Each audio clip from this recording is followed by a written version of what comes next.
go. Unakuja kwenye simu yako kama hivi kawaida, kwenye home screen utabonyeza, utaingia sehemu palipoandikwa setting.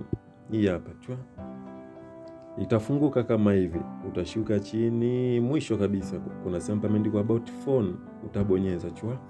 Ukishabonyeza utashuka tena chini, utakuta sehemu pameandikwa receipt, utabonyeza. Hapa kuna sehemu kama 4 hivi au 5 kama sijakosea.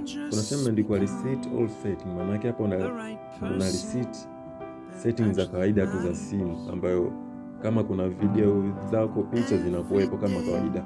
Hapa receipt network setting, maana yake una receipt tu zile network kama vile Bluetooth, Wi-Fi na internet data zako, information zile ambazo ulishai kuconnect zile. Kama kuna Wi-Fi uliconnect, vyote unavifuta vile.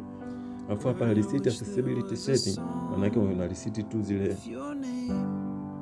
kuna sehemu ambazo zinakuwa zimewashwa ili kuzipa application uwezo wa kufunction vizuri katika simu yako. Alafu kuna hapa imeandikwa factory data receipt. Hapa sasa ndo kwenyewe, hapa ndo ukibonyeza, ngoja nikuoneshe. Inafunguka.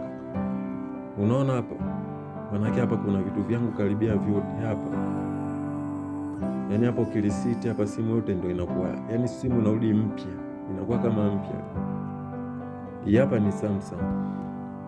Ili ureceipt utabidi uweke pattern yako kwa Samsung. Utaweka pattern kama hivi, italetea hivi. Utabonyeza chwa. Hii inataka data hii kwa sababu ya Samsung. Ila kwa wale wenye simu za kawaida kama Tecno, Infinix, Huawei, simu nyingine za kawaida, ukibonyeza tu hapa receipt, simu inaanza upya kabisa.